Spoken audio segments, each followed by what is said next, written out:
Hey cousin, welcome to CoCo Conjure. Here we talk about all things magic, hoodoo, wellness, and spiritual journeys. If you have not guessed already, my name is CoCo. I feel blessed to have you here with me today. Please be sure to subscribe or follow the podcast wherever you are listening. And if you feel so moved, please leave a like or a 5-star review. I promise you, I will earn it. For this episode, I thought we would talk about clearing ourselves and our homes. I'm not talking about Scientology going clear. That was something someone brought up to me once when I spoke in person to, like, at a festival last summer to a witch. No, I don't know if you guys have ever seen that documentary. It's crazy, but that's not what I'm talking about. I'm talking about cleansing. In the witch space, they call it cleansing. But in folk magic, we would call that clearing. The idea of getting rid of gunk that's accumulated, or getting rid of something that you stepped in or something that was put on you, we might call uncrossing. We uncross our conditions. We clear our home of negative spirits or of things we don't want. So cleansing, clearing, uncrossing, that's kind of what we're going to be talking about today. To get us started, I thought I'd read an account from Hoodoo Tales collected in Indiana. This short collection of tales and interviews was compiled by Elon Kulii. If my timeline is correct, Kulii studied with Richard M. Dorson in Indiana, and y'all know Richard M. Dorson. I talk about him often on this podcast. Anywho, the interview I'm going to read is titled Paralysis and Queen Ann. This was told to Kulii by Pearlie M. Take a listen and let's see what we can glean about a cleansing, clearing process. In about 1962 or 1963, my father was messing around on my mother. And the lady he was messing with, she would give him things, gifts. The gifts she would give him, he would put them in the house. And one day, my mother and I saw the lady pass by our gate yard, about there. And I saw her throw something into the yard. I never could really see what it was, but it was fine, small. Whatever it is, she threw it into the yard. Shortly after that time, my mother became ill, and the doctors really didn't know what was wrong with her. She couldn't help herself up or use her body at all. So finally, we took her to a lady called Queen Ann. She was supposed to have been able to cast demons out. We took her into Queen Ann's home, and we had to carry her because she couldn't walk. And Queen Ann told us to stand her up and leave her alone, so we were a little leery of her. We didn't think that Mama could stand on her own because we had to carry her in. But surely, Mama did stand on her own, and Queen Ann looked at her for a while. And then, she told us to take her back out. And then, she told us to go home and look in the southwest corner of Mama's bedroom. To strip, to take up the linoleum and things that were on the floor in that southwest corner. And whatever we would find, we had to take a metal shovel and shovel it up, and then take lye ammonia and scrub the entire room and repaint and everything. So we went home, and sure enough, in that corner under the linoleum was a dark, ugly looking ball of something. And we did scoop it up and take it out and put it in an open fire and burned it. And instantly, we began to scrub down everything.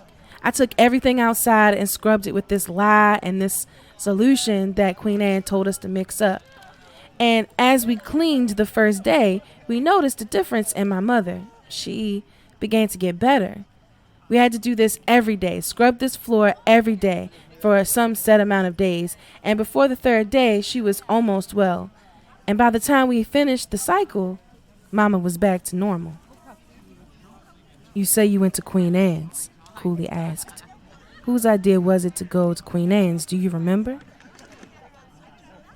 Pearlie responds, Oh, one of my aunts. They used to go to her service, and she would hold it through the week, and it started with Queen Anne's husband. Her husband died, and she continued his work. Kulii asks, You said your father brought things home, that this lady brought it to him. What type of things did he bring home? Pearlie responds, underwear, horseshoes, shirts, and work pants. I remember, and a fruitcake one day on Christmas. That I remember. And he stored these things in the drawer along with my mother's things. And I don't know whether that had any bearing on it, but I noticed some things like that because I didn't like this lady. Kulii's final question. What happened to the lady? When you went to Queen Anne's, did you have the hoodoo that was put on your mother put back on her or what? Pearlie responds, no, we didn't think about that because all we wanted to do was get Mama well. But the lady who fixed my mother did die strange.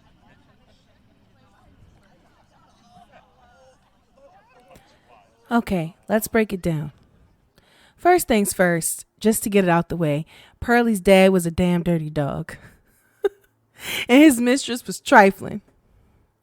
I'm not finna fix some dude who's cheating on his wife with me. Let me tell you that. Because if I'm the side piece, what makes me think he'll keep his toes off the streets once I become the main? I ain't no fool. So that mistress was working hard for a reward that was never going to come, if you ask me.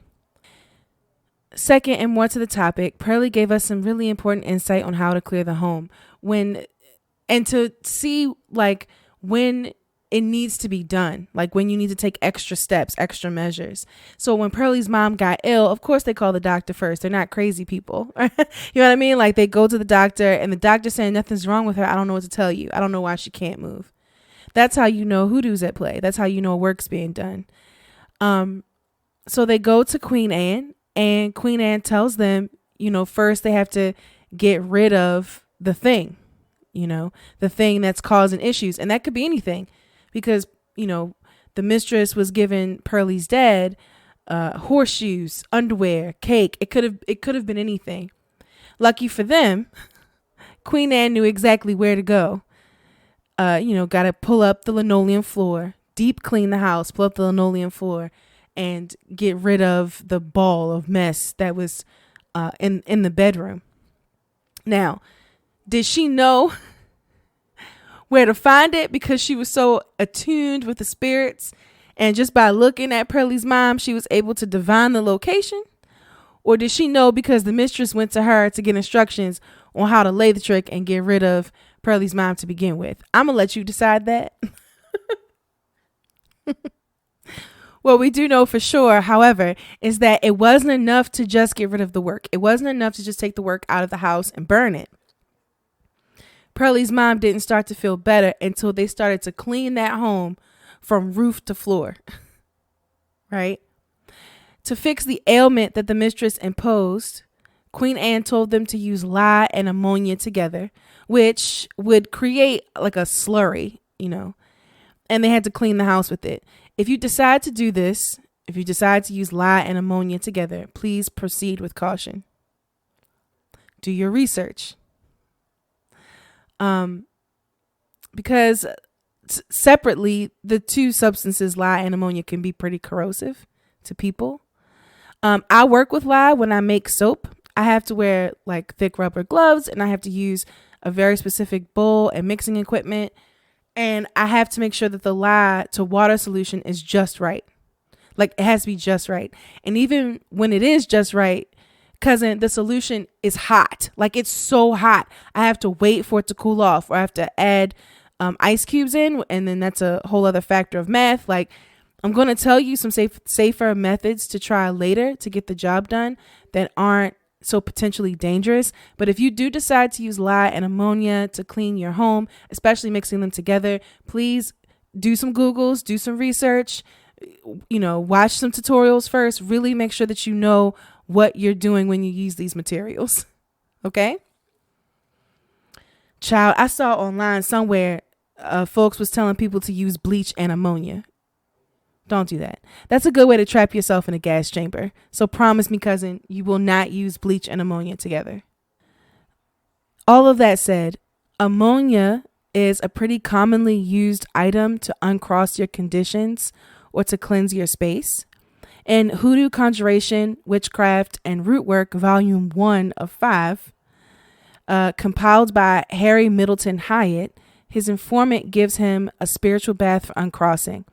The informant tells him to try a tablespoon of housekeeper's ammonia, which is a weaker version, something you might find in a Walmart, a tablespoon of salt, and a tablespoon of vinegar that you mix in water, and you bathe in this for 9 nights or mornings, whichever you prefer. And the informant tells Hyatt that this concoction will protect you and keep your enemies from doing anything to you. I personally would trade out the ammonia for bleach because I'm more likely to have that in my house than ammonia. But, tradition states a weak version of ammonia. Again, use this concoction with caution.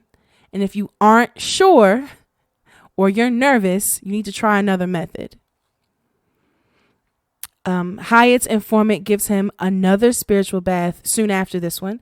He says to use housekeeper ammonia. You get some cinnamon powder. You use saltpeter and sugar. You put all of that in your bath or in a basin with water, and you get a bar of soap that's never been used. Then you get right in there. You scrub your head first, and then you go down your back and then down to the bottom of your feet. So always moving down, starting at the neck, moving down to the feet. Now you can try that for yourself. Ammonia, cinnamon powder, saltpeter, sugar.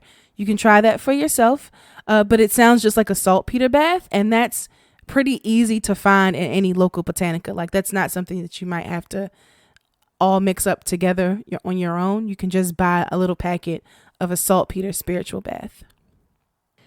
Now, all of these measures that we're talking about are defensive. They are uncrossings. They are things you do after you've already stepped in something, after something was already sent to you.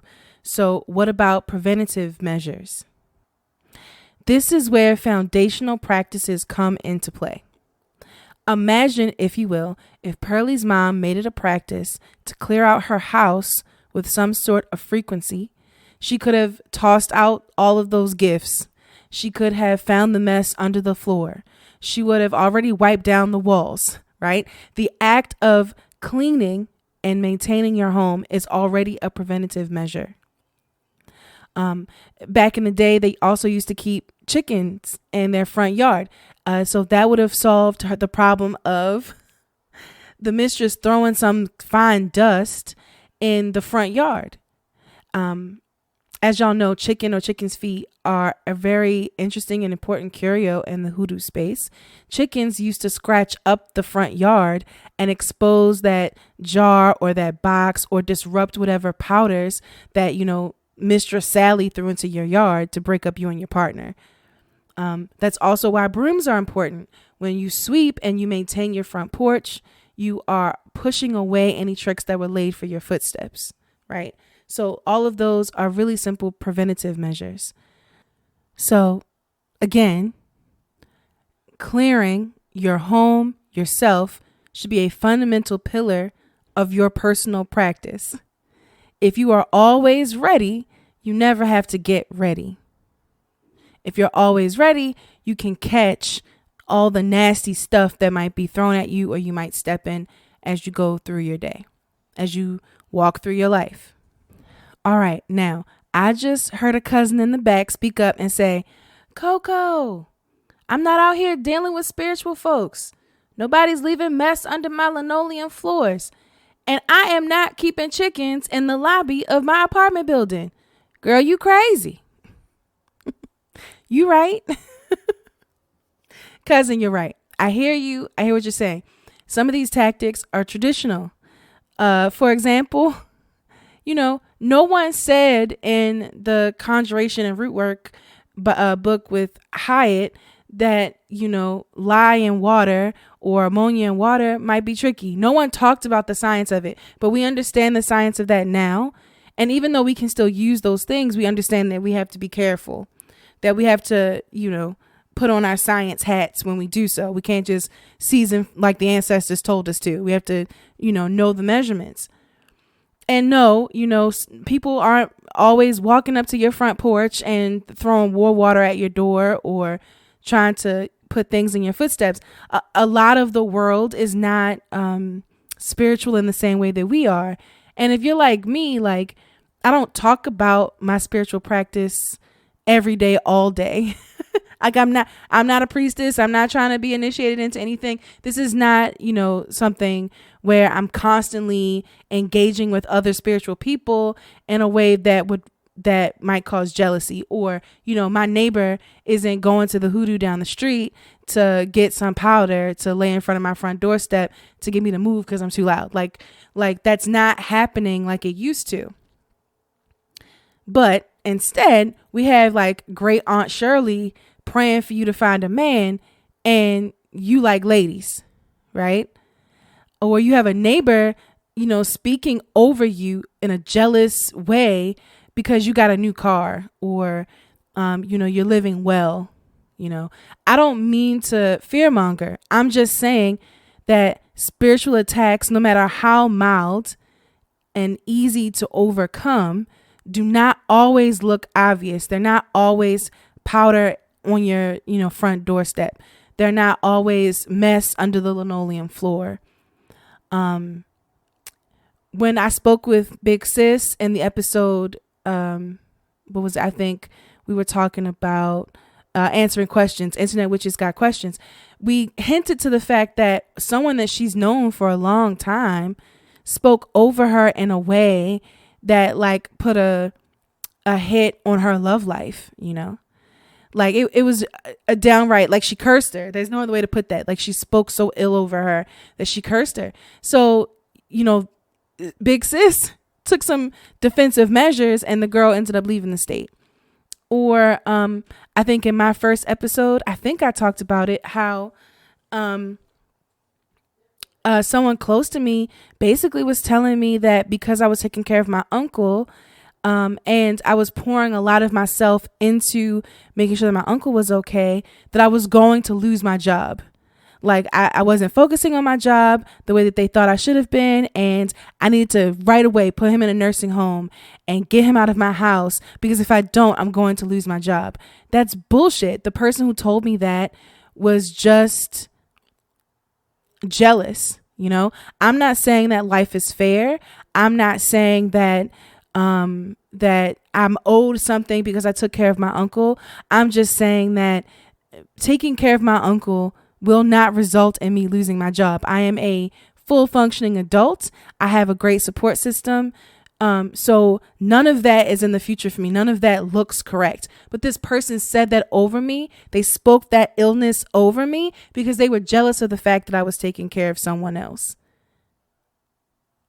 And that kind of stuff sticks. It sticks. It sticks to you. It sticks to, your thought processes. It sticks to how you interact, in the world. And it's not good for you. It's not good for you.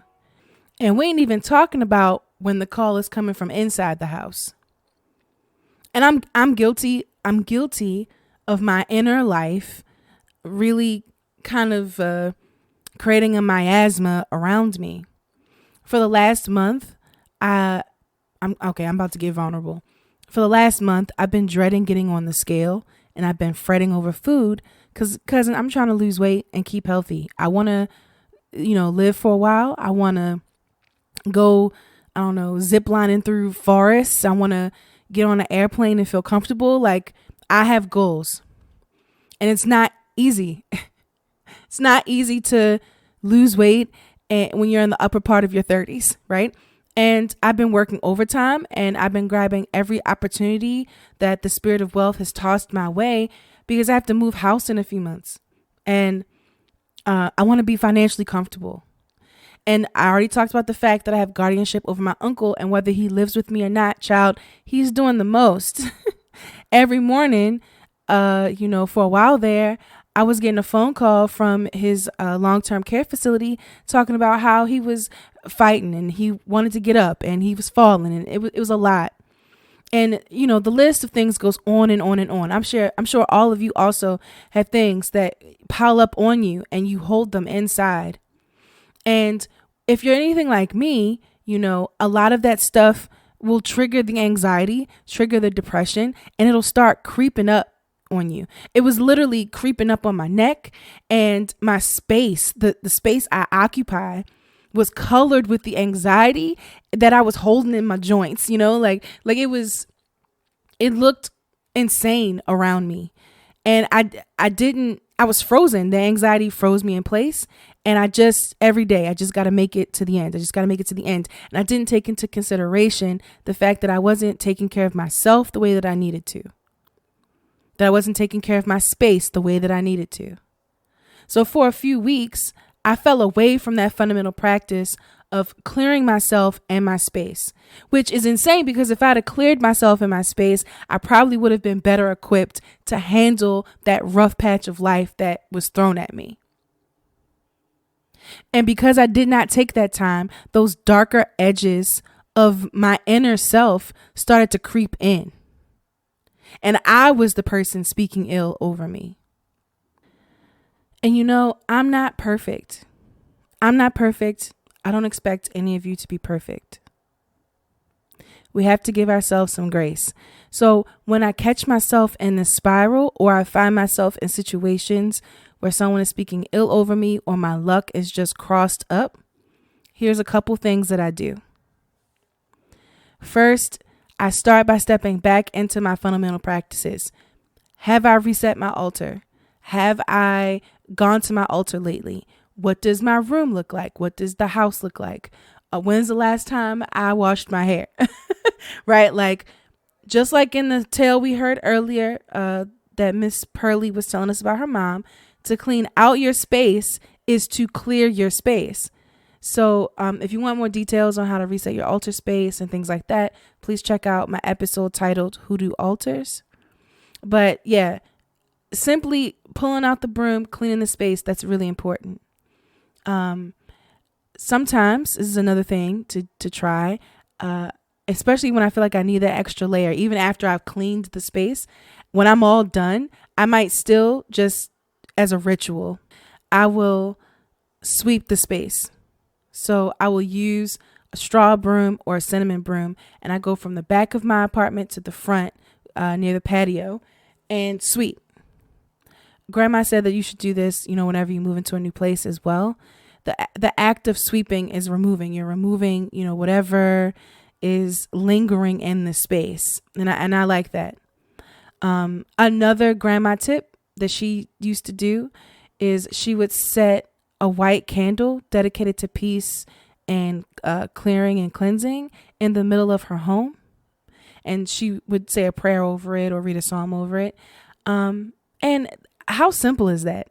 Like, no chicken required, just candle in the middle of the home. You said a prayer, you've worked the candle, and you're letting the flame and whatever divine spirit that you're trying to contact work through it, perfect. Another fundamental practice that I do are spiritual baths. I try to do that every Sunday before I sit at my altar. So I'll check back into that fundamental practice as well. My go-to spiritual bath is I would make a tea with lemon and hyssop, and I would add 7x7 holy oil in there. That's a holy oil that I make.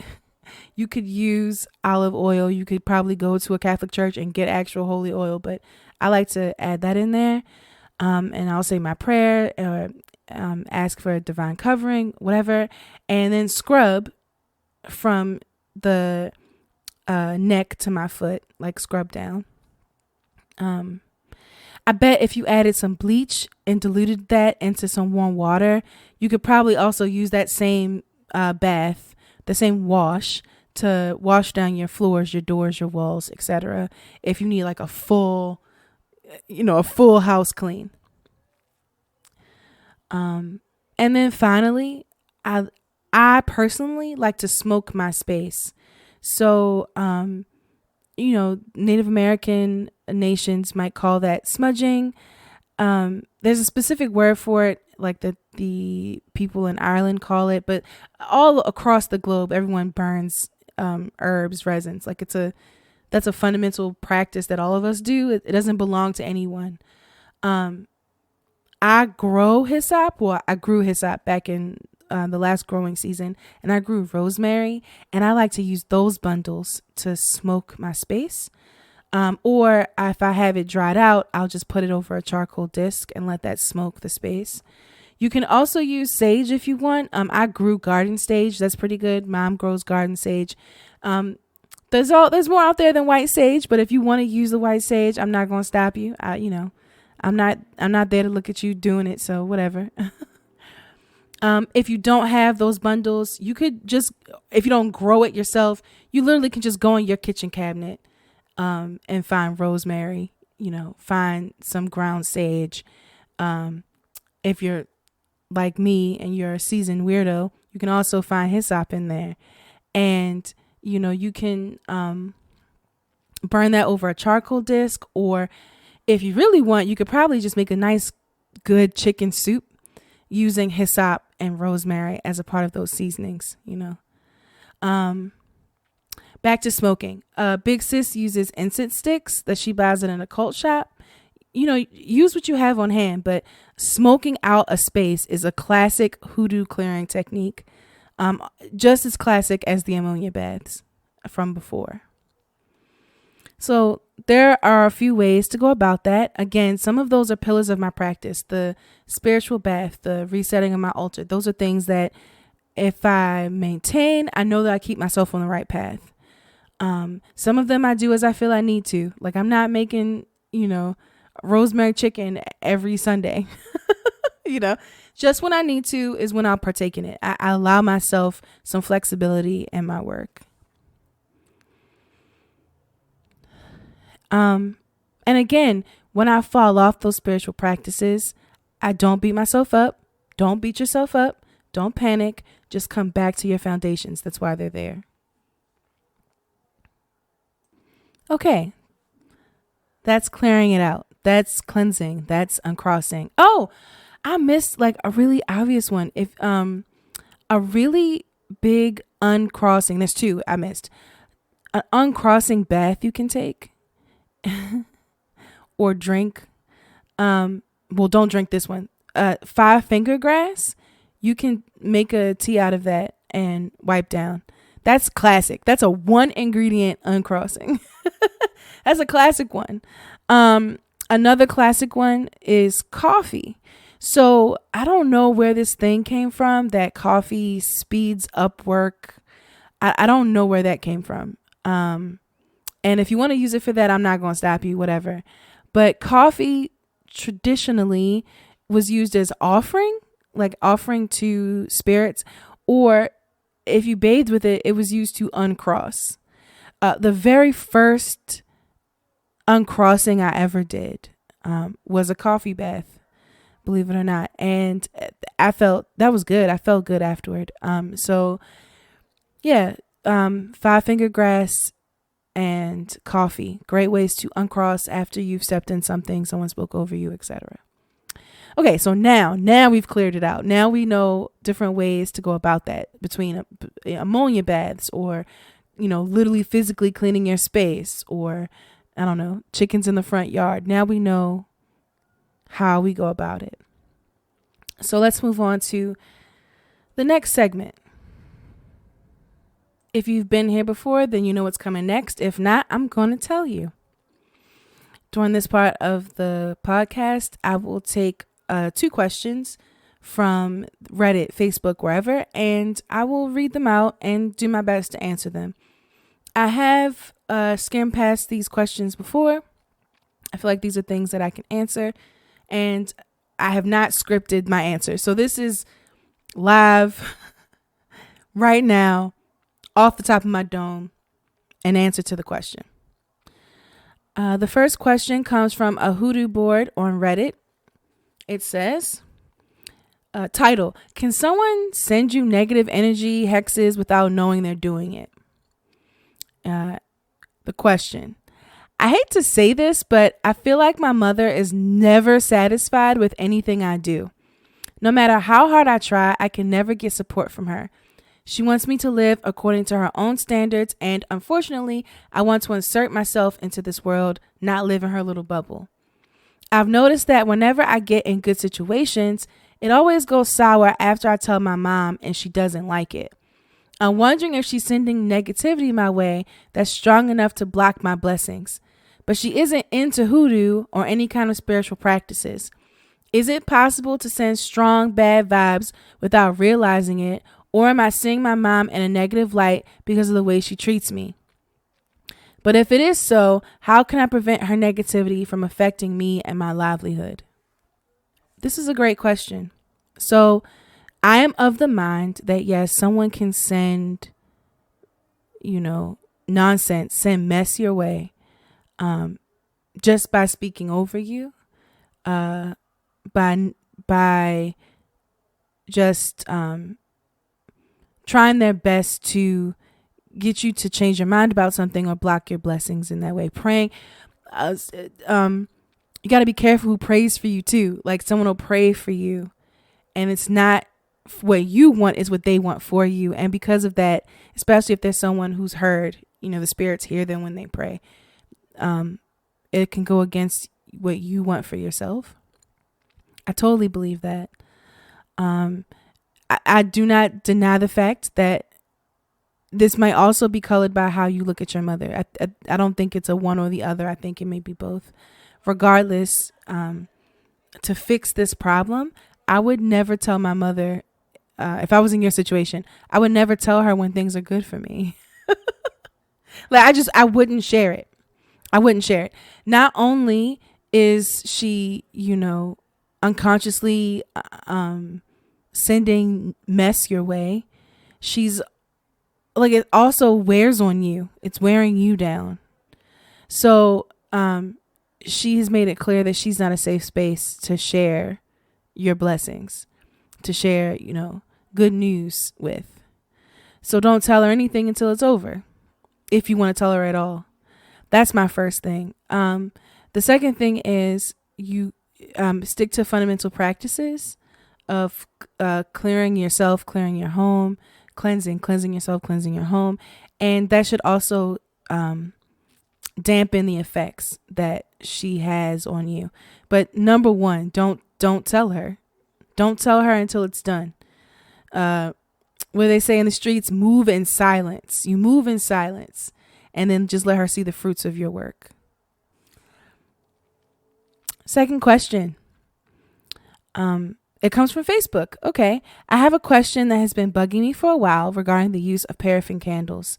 In some books, I read that they cannot be used. In others, they say they can be used because in Hoodoo magic, the candle is only a tool and the flame, which is the light for the spirits, is what's important.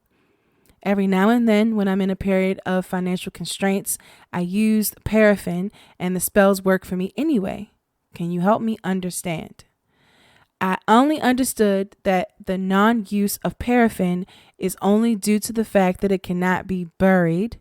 In any case, I exorcise the remains of any candle and throw it into the rubbish. Okay. So this is an interesting one. A lot of books will say a lot of things, I think. So the reason why I prefer beeswax or soy candles over paraffin is because I like the way beeswax and soy candles burn. That's it. I just like the way it burns. It's a solid burn. It's a good burn. It's a clean burn, and I like that. That said, a beeswax candle is hella expensive. And if you do a lot of candle work, I can see where that's a problem. I also use beeswax candles that are rolled wax because I'll unroll it and put the herbs in that I want to burn inside and then roll it back and burn it. So like sometimes it's a functional thing. But I think that you're overthinking it. Honestly, I think that if we think about Hoodoo as an efficient means of magic, it's low magic. So it's an efficient means of magic, using what's around you, using what you have on hand and understanding the spirit of those things. Then it doesn't really matter if you use paraffin or not. If you use paraffin candles, you can't burn it, or you can't bury it. That's all you need to know. Your disposal method changes, sure, but I'm in agreement with what you said, that it's not it's not necessarily the color that's what's the most important, or the material of what the wax is made out of is not what's most important. What's most important when I do candle work, when I set my lights, is that the light is set. It's the flame is what's important, and how it burns the wax itself is what's important. So, yeah, I think you're thinking too much on it. I do know that in Solomonic magic, so like if you read the Keys of Solomon, they talk about how beeswax is preferred. It's the most spiritual wax you can use. But that's not hoodoo. Although a lot of hoodoos find, even in Zora Hurston's days, a lot of hoodoos will read the Key of Solomon and use that in their practice.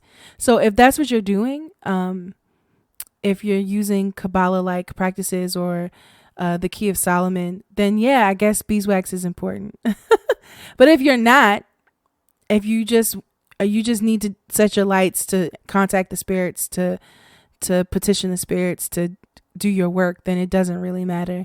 It only matters in functionality. So like how you want to do the work, like unrolling a beeswax rolled candle, or how you dispose of it. So yeah, I'm not likely to bury my paraffin candle wax. And a lot of times with beeswax or soy wax, it'll burn clean. It burns pretty clean. So I don't have to, there's not much to dispose of anyway. So yeah. Okay, we made it to the end. Congratulations. Please, wherever you are, please give this a like or a 5-star review. Please subscribe or follow. I would appreciate that. Cousins, you found me. I'm so glad you found me, and we will keep trucking along together. So before we go, I want to let you know that you deserve the world. That things are going to stick to you. You're going to step in stuff. Your luck is going to change. And that's okay, because you have what it takes to uncross. You have what it takes to maintain a clean and clear spiritual life. And if you call for your blessings, they will come to you. I'll see you guys next time.